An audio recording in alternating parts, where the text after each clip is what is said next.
What is up, guys? It's Fran, your favorite procrastinating braid lock YouTuber, and I am back with day 4 of Vlogmas.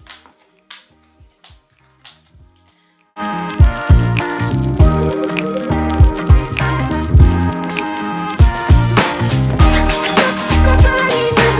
is up, guys? It's Fran, your absolute favorite procrastinating braid lock YouTuber, and today is day 4 of Vlogmas. So for today's video, obviously it looks a little bit different than usual, and that is because I do not feel like getting dressed or doing makeup or anything like that today for this video. So I'm gonna try to do this a little bit more vlog style, and I hope you guys don't mind. Also, we have some co-stars in the building today. So if you hear feet walking, it's because one of my 2 dogs is kind of walking around the bedroom at the moment, so apologize for that in advance. Other than that, I'll introduce you guys to my dogs towards the end of the video for those of you who don't care about animals. But for today's video, I want to talk to you guys about braid patterns. So over the last year that I've had my braid locks and made videos for you guys, some of you in the comments have asked me about whether or not I still have my braid pattern, and I do. So I know that for a lot of people who are considering getting micro locks, who have considered getting braid locks, one of the things that steers them away from getting braid locks is that they don't want a braid pattern to show. And I understand that, I get that. I personally don't care about it though, which is why I haven't been concerned with having my braid pattern disappear. I haven't made any videos about tips and tricks to have the braid pattern disappear. I am at the point in my journey though where the part that is grown out and that I have interlocked is longer than the part that is within the braid. So I guess to a certain extent, eventually the braids aren't the most noticeable thing on your braid lock journey, at least not for me anymore. Most people can't tell until they get really close up and then they're like, oh, these are braids towards the ends.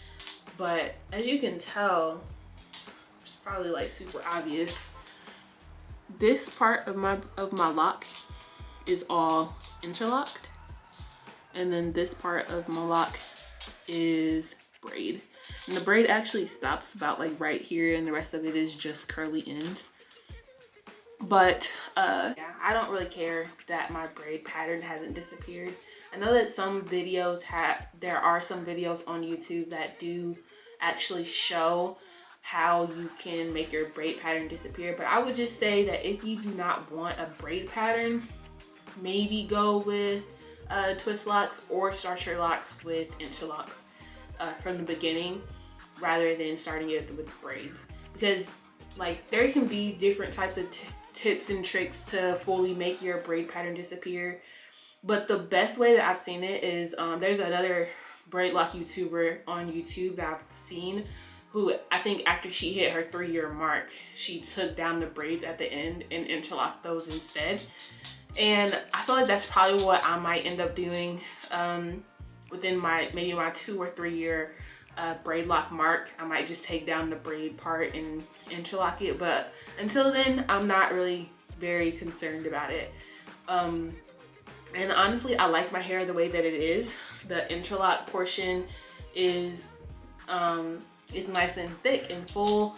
The braid portion is still pretty thin, but it's thickened up as well. And some of my locks have locked completely with the braid there, and you can't even tell it's there anymore. But that's just the ones towards the sides.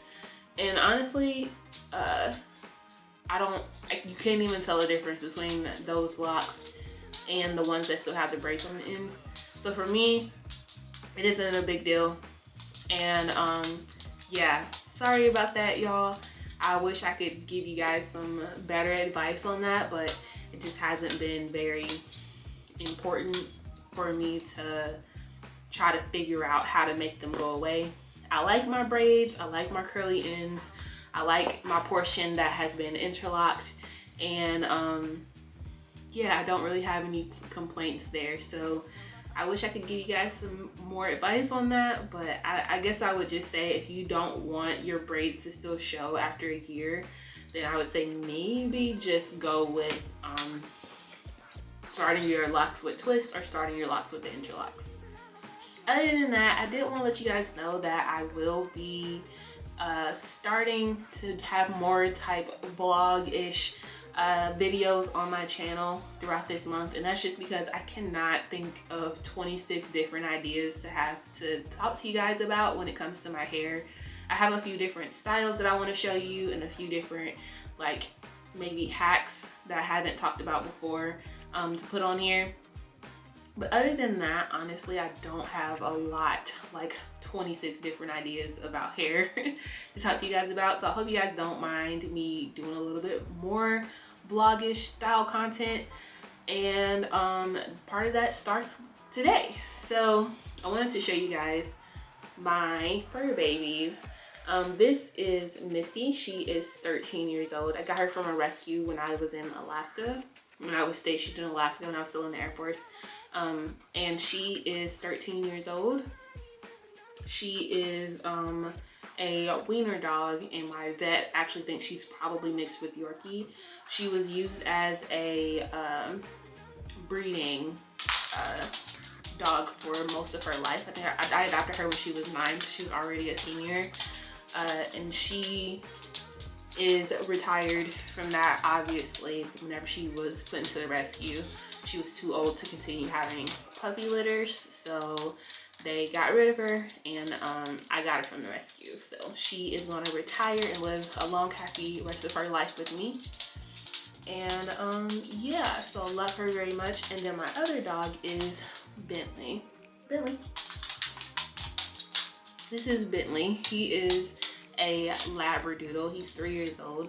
And I also got him from a pretty much type rescue situation. I put an ad on Craigslist and a woman contacted me about him.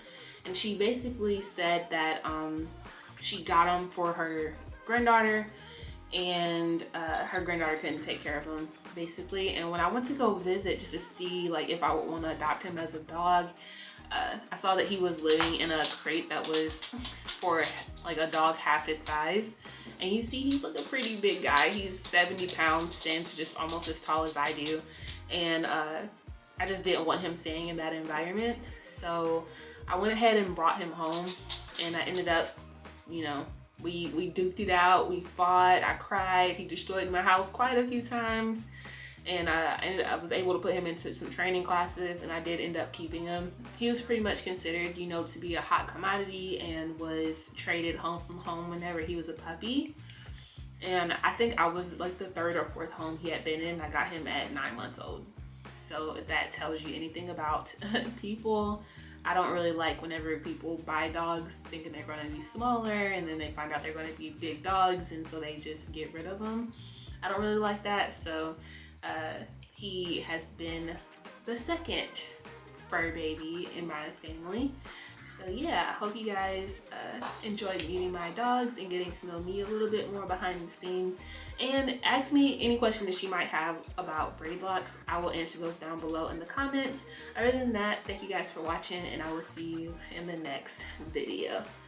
Bye.